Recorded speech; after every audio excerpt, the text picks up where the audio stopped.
This is Adding Houdini to Your Arsenal Episode 3. Today I want to introduce you to VOPs. But before we start, let's customize the interface a little bit more.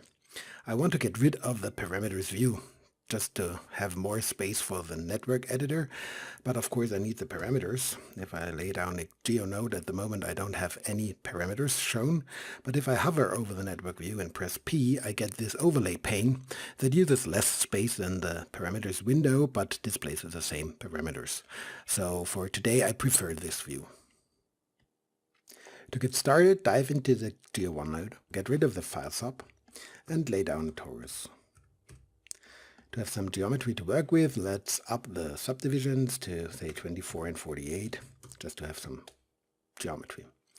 So inside of Houdini, all these operators here are pre-compiled, meaning programmers at side effects coded these operators and then packaged them such that they are executing their function.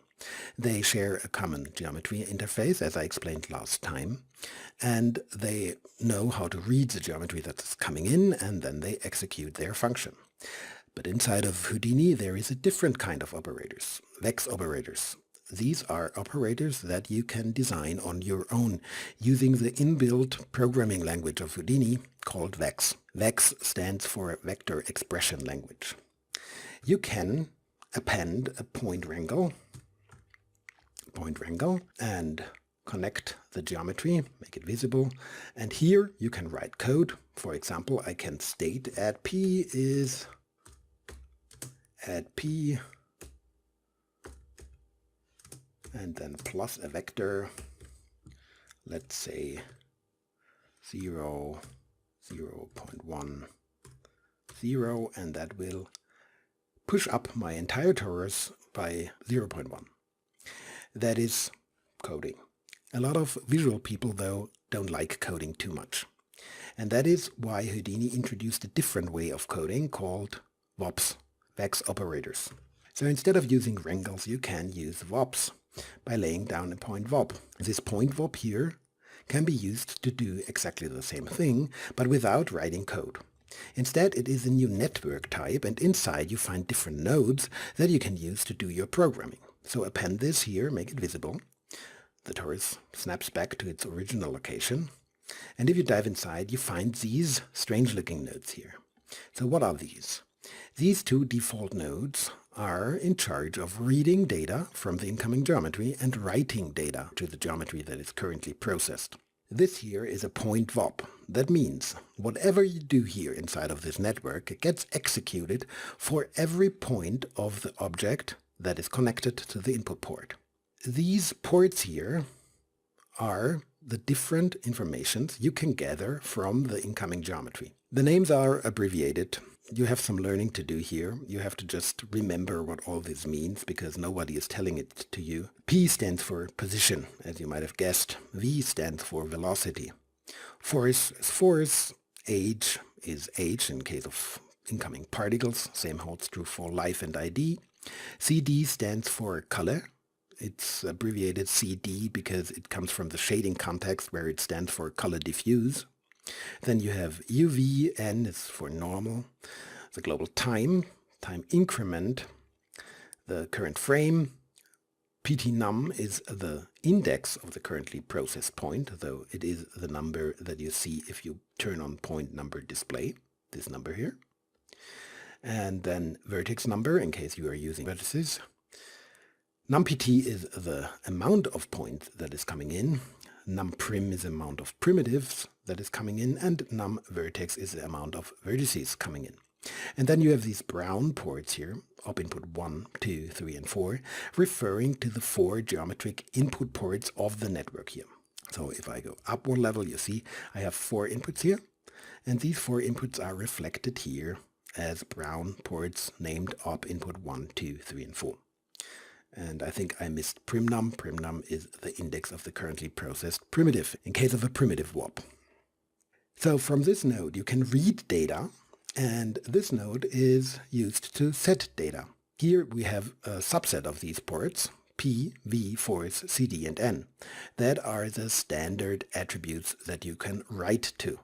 To do the same thing we just did in the wrangle, what you can do is create a constant. A constant is just a number. But in my case, I want a vector because points are vectors. 3 numbers define a vector and 3 numbers define a location in space. This is called the data type, and it is indicated by the color coding of these ports here. This green color means that the value is a vector. That blue color refers to an integer, and the light blue color is a float. And then these brown ports are a handle, a link to geometry. So now that I created this node here, let's switch constant type from float to something different. We need a vector in our case. You see, as soon as you open this menu, you get a long list of data types, and we choose vector. Now the port turned green, and I have 3 numbers here. I want to move the points of the torus up by a value of 0.1. That is what I did in the wrangle. So let's put 0.1 in the y field here. And now I want to read the position of the points, add this value to them, and then set the new position back to the points. So let's lay down an add node, because we want to add together vectors. And notice that the input port of this add node is white, meaning that the add node can handle different data types. And the moment you connect the first wire into this node, the type of this port will be determined and it will change color to reflect the data type it is using. So we want to use the position of the points. You see, as soon as I drag this in, the input gets this green color to indicate that this is a vector. And now I can add 0.1 to this. And now I use the sum to set the p value. And you see the torus is moved up. So now I can go in here to the constant and can change the value, and the torus is moving up and down because this is executed live. As soon as I leave the operator, as soon as I press U, the code that I laid down inside of this network using nodes is compiled, and now I have a compiled operator that is executing as its C++ counterparts.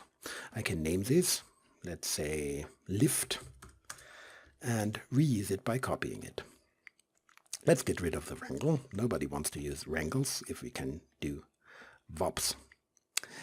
Technically, the way this works is all these nodes just encapsulate vex functions. So in reality, this add is just laying down a piece of code, a snippet of code, into a program in the background. Same holds true for this constant.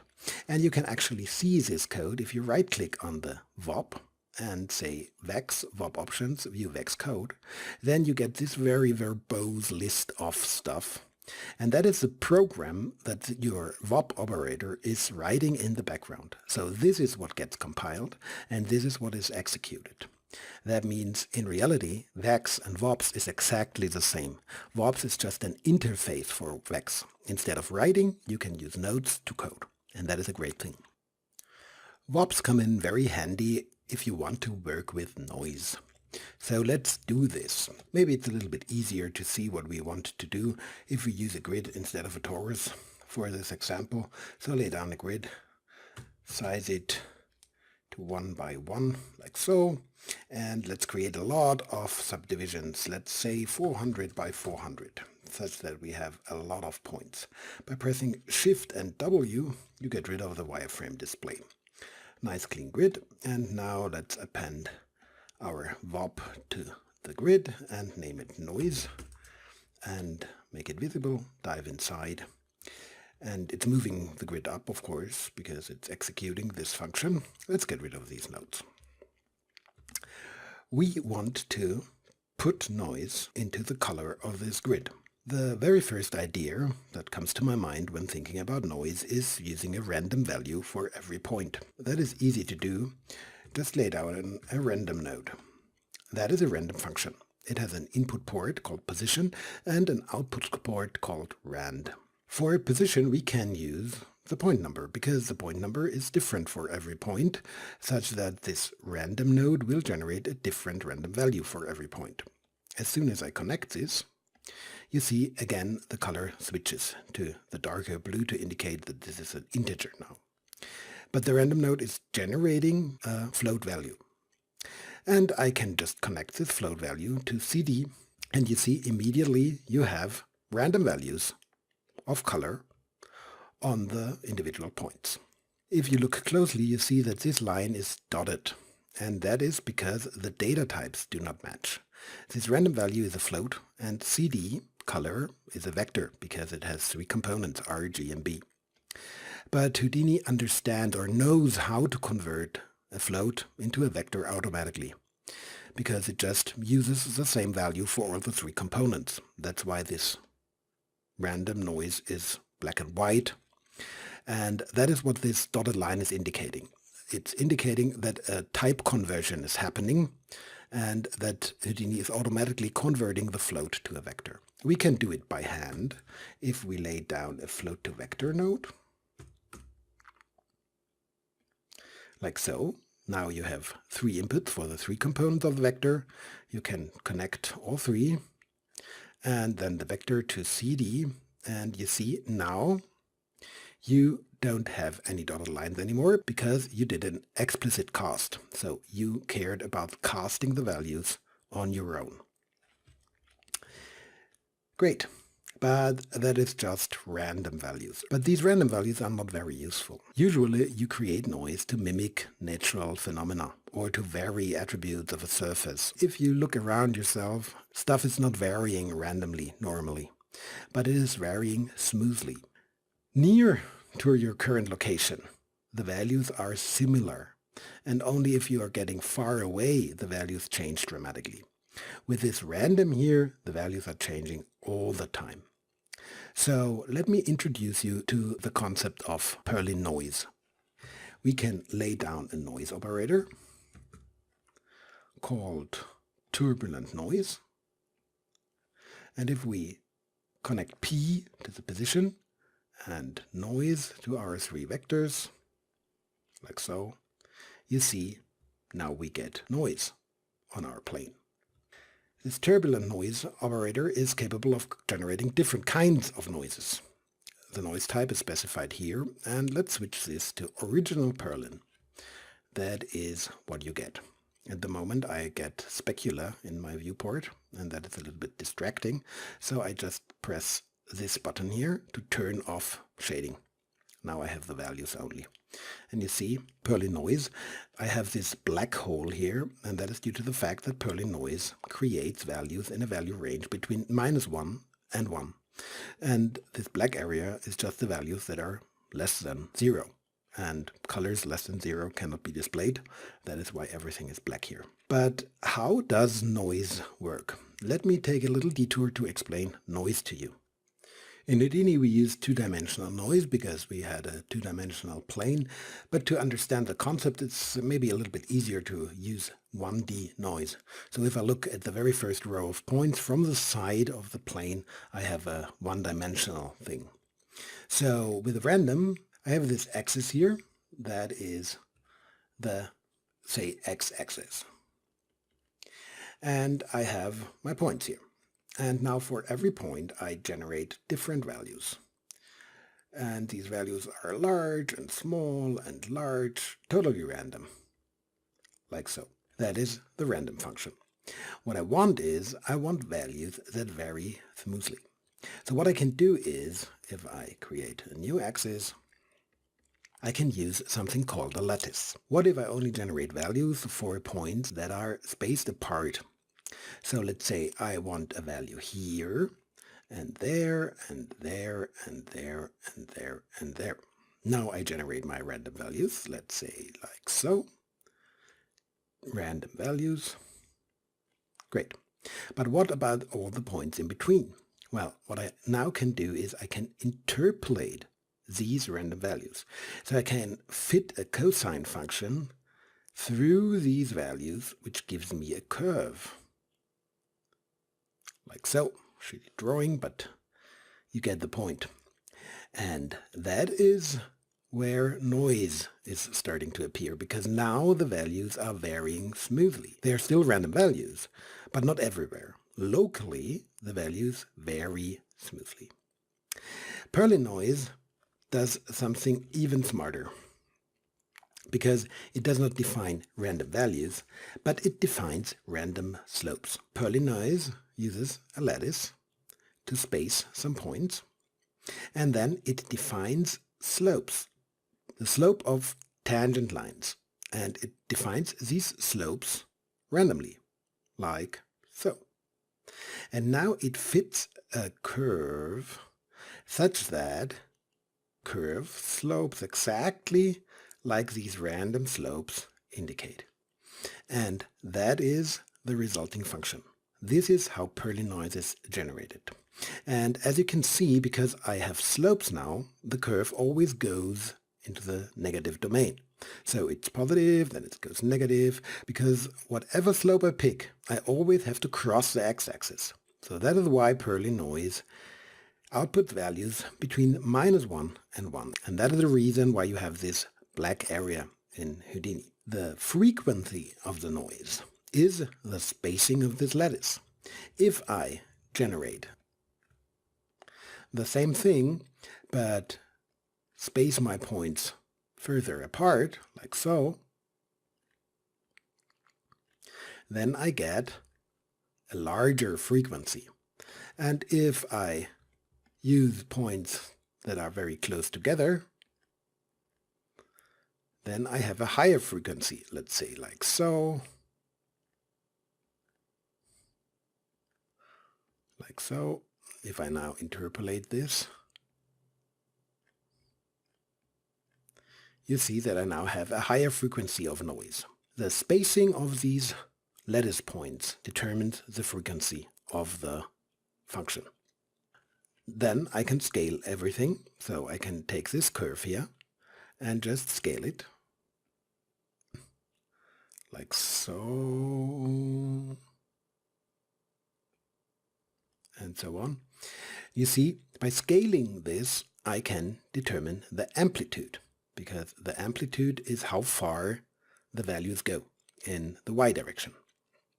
That are the two properties of Pearly noise. But the curve that results from this operation is not totally interesting, because of course it's smoothly varying, but in reality stuff is often fractal, meaning that it has some self-similarity to it.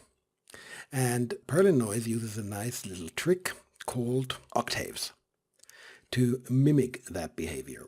So what Pearly noise does is it generates a first layer of Pearly noise, let's say something like this, and then a second layer of Pearly noise is generated, but with the doubled frequency.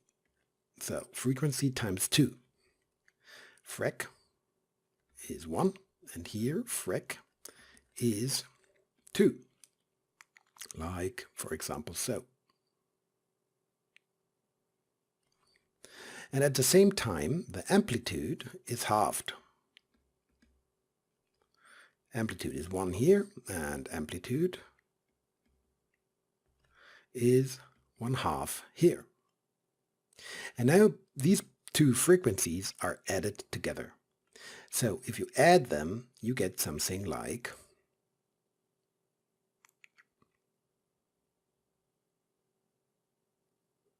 that. Of course, that is not exactly correct, but the waveform I generate here is added on top of this main waveform, giving little details to this waveform. And if I continue the process with doubling the frequency to 4 and multiplying the amplitude by 0.5 again, so 1/4, and then add it up and continue to go on, I get more and more, I get smaller and smaller details, and the curve looks more and more interesting. And that is a concept of octaves of Pearly noise. So let's switch to Houdini and see this in action. If inside of Houdini you click the turb noise operator and go to the parameters, you find these parameters here. And you have the roughness and the turbulence. And the turbulence is the number of octaves. At the moment it is set to 5. And the roughness is the parameter that determines what happens to the frequency and the amplitude from one octave to the next. So because the roughness is set to 0.5, the frequency gets doubled and the amplitude gets halved in the process. So if I dial these down to 0, you see that I end up with 1 octave of Perlin noise. The frequency determines the size of the features because it controls the spacing of the letters. So if I go higher with the frequency, you see that more details appear. Nevertheless, the concept with the octaves is still valid because these are dependent on the starting frequency.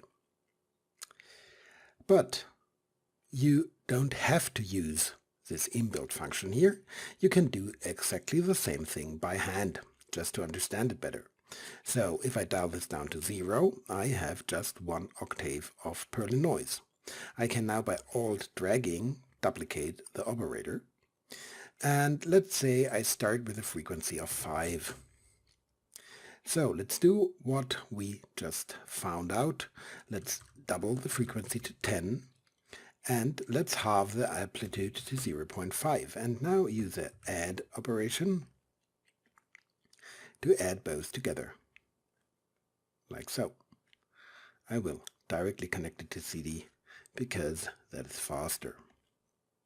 And now I can do this again, adding in another octave, doubling the frequency to 20, halving the amplitude to 0.25, and just using the third port here on this add node, adding it in. And let's do it one more time. Double the frequency, halve the amplitude, like so. And you see, that is what you get. If we duplicate the turb noise once again and just set the turbulence to 4 directly, connect this one to CD, you see it's pretty much identical. The only difference being the brightness. But in principle, this is exactly what happens here. So that is what is hard-coded here inside of this turb noise. And if you happen to use another noise operator, because there are several, like for example the periodic noise, you will find that the periodic noise is not capable of doing these octaves. It just generates one layer of Perlin.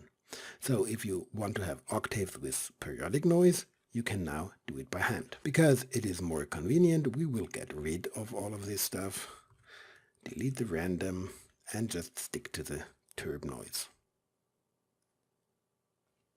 The turb noise is generating negative values at the moment. We want to map the range of output values to the range between 0 and 1 to be able to really use it as a color. For this we have the fit operation, fit range. What this does is it provides you with 4 input ports, source min, source max, dest min, dest max. And that just means take the value and then if the value is 0, map it to 0. If the value happens to be 1, map it to 1 and interpolate in between. So if I now connect the noise to this value port and the value port to CD, nothing happens because the ranges are identical. But if I change the source to -1, I now map everything to the space between 0 and 1. So I normalize the noise, which is looking a lot better. But I not only can use noise for shading or for setting the color, I can use a displacement effect too. For this I have a node called displace along normal. What this node is doing, it's taking in the normal and the point, and then it's moving the point by this amount here. For this to work, I have to connect the old position into this node, and then I can connect the new position into P. Nothing happens at the moment because the displacement amount is set to 0. If I go up with the displacement amount, it works. Maybe you're asking yourself, why is it working? We did not connect the normal. And we can connect the normal. It's just that VOPs work like this. If the normal is not connected, then it tries to use the normal automatically, if it finds one. So this is just a convenience function. To make it clearer, it is maybe a good idea to connect it. So now I can displace this, and it's just moving in the y direction because it is a grid. But what happens if I don't use a static amount, but I use my fitted noise as an amount? Then I get this looking interesting. Switch back to shaded mode, and you see we generated a nice little terrain, like so. But there is more to working with noise, because at the moment these values are varying smoothly. But what if I want to influence the look of this terrain? Well, first I can dial down the destination max value, and if I do so, the displacement is not that strong anymore. I can do exactly the same thing if I go to the displacement and use this additional scale parameter. It's really just multiplying the values. So if I set it to 0.5, the displacement effect is only half as strong as before. But as this is all just values, I can use a function called gain on them. Gain is just a function, a 1D function. But as this is just float values, it will happily work. So if I connect the output of this fit node to my gain function, and then the gain function to the amount, I get additional control. What I now can do is I can control the steepness of my terrain. If I go up with the gain value, everything is very flat, so the stuff is varying very flat. And if I go the other way around, I can increase the contrast. Why is this? Well, the gain function is nothing special. Let me quickly show it to you. I found this neat little website visualizing the gain function and the bias function, which are brothers more or less. So if I switch here function to gain, you see at the moment with parameter 0.5 it's just the diagonal. But if I go up with the parameter, I create this S-curve. And if I go in the other direction, it's going in the other direction. And that can be used to remap values, like here with this gradient. If I go to 0.5, you see the gradient is linear. But if I remap it, I can flatten it out or make it more contrasty. And exactly the same thing happens with our noise. I can use the values that are linear and remap them to be S-shaped. And by doing so, I can control the contrast. The bias function is similar, but it does not do an S-curve, but it just does something very similar to a gamma curve, more or less. So it creates a knee here or here, such that the values are not linear anymore, but they are increasing very steeply, and then they are slowly fading out, or the other way around. The bias function is another nice possibility to work with our noise. So let's see this in action. That is the gain function, which is generating this S-curve, and which allows us to shape our noise. Or I can use the bias, which is present here in VOPs 2.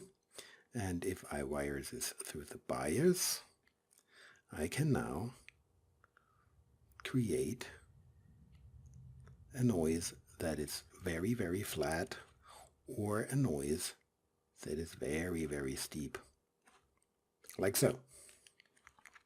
So by using this, you can remap the values that come from your noise.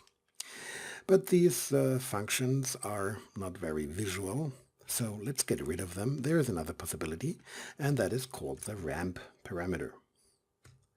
As soon as you lay down a ramp parameter, you are presented with this interface here. And as a default, ramp is used to create colors from a float value. So the input is float, but it outputs a color or a vector in this case. But you can change this behavior. What we want in our case is to use a float value as an input and a float value as an output, because we want to remap the float values. So we can switch the behavior of this ramp parameter node to spline ramp. Now we get this interface here. We can connect it up, And now we can draw the curve. At the moment, everything switches to 0, and that is because the ramp is set to 0 everywhere. This here is only the default. If you want to alter the ramp, you have to go one level up, because the ramp is a parameter node. What it does is it adds a parameter to the interface of the VOP itself. So now that I laid down this node, I have this ramp parameter here. And you see the ramp is set to 0 entirely. That is why everything vanished. You can click on this little field here to expand the interface. And if I move the second point up, you see I get back to where I was. That is the noise I had before. But what I can do now is, by clicking on this curve here, I can introduce new points. And by doing so, I can control exactly what happens to my noise. For example, by creating a curve like this here, that is flat, I can create plateaus. If I move this more to the bottom, the plateaus are not so steep anymore. And I can do the same thing for down here. And that really starts to look interesting. So what happens is this ramp node reads this ramp parameter from the VOP itself and applies it to the values that are passed through. So by doing this, I can shape my noise however I like. So instead of using bias and gain, which might be easier because it's just one value, you can draw the curve you want to use to remap your noise. Working with your noise does not stop here though. Let's for a second go back to the original noise output for color, and I cut the connection of P to P to just see the color. Remember that these values were positive and negative. What I can do now to create another visual type of noise is to fold the noise over. At the moment the function is going up and down into the negative domain, and I can use an absolute value node to fold it over. The absolute value will get rid of the sign, so it will just keep the value without the sign. So it will reflect everything that is negative to the positive side of things. So let's connect this and the absolute value to CD, and you see now I get this very interesting noise type where I have these veins going through the pattern, and that is due to the fact that everything that is 0 stays 0, but all the negative values are reflected over and are positive now. So if I do that, I don't need the fit anymore because everything is positive now. And if I connect this to my displacement, let's see what this gives us. And this gives us valleys and mountains. So if I temporarily get rid of CD to see this better, you can see that I now have very, very steep valleys. I can switch this over, just invert it by using the ramp. So if I now connect the ramp to my absolute value and this to the amount, go up one level and reset the curve. To reset the curve, you can drag these markers down and then they will vanish eventually, like so. And if I want to reflect everything, I want to drag the very first point up, so everything that is 0 should be 1, and the other way around. By doing this, I get these interesting ridges here. Let's decrease the effect a little bit, and if I now map the curve like so, you see I can generate sort of a mountain landscape. Let's remap that further like so. At the moment all the remapping is linear. That is due to the fact that the interpolation of this ramp parameter is set to linear. But I can change this on a per point basis. So if I select the point, the very first point, and then the other ones, with shift everything is yellow to indicate that it is selected, and now I can switch to B-spline interpolation. which is a smoother interpolation. Now I can alter the curve in a smoother way, like so, for example. And let's give a little ceiling here to the noise. And you can create very interesting structures by doing this. Or we can go up on this side to raise the intermediate terrain. Very cool. Maybe decrease the frequency a little bit to see this better. And you see, I get a rich terrain with veins running through. So I have now the possibility to fold the noise or to use it straight with the fit. And to be able to switch between the two, I can of course just wire this here in, maybe change the value range to reflect the same value range by putting 0.5 and minus 0.5 here. This is a terrain without the folding, and this is a terrain with the folding. To have both in the same network, I can use a switch, a two-way switch. The two-way switch has three inputs, input 1, input 2, and a condition. And it decides which input to pass on to the result by the condition value. The condition is an integer, and if it is 0, it uses one input port, and if it is 1, it uses the other one. So if I connect both of these nodes here to the two inputs, I now can lay down a constant, switch the constant to integer, and connect it to the condition. And then I use this result for my ramp. And you see it immediately switches to the fit node to input 2 because the value is 0. But if I now change the value, I can control if I want to fold the terrain or if I don't want to fold the terrain. So now we build a little operator that has quite some control over our noise. I have folding here, then I have the remapping, and in the end I have the displacement effect. For the next thing that I want to introduce, let's go to the turb noise and dial down the turbulence to make this very, very simple. This is a very simple function. Looks very interesting too with the folding.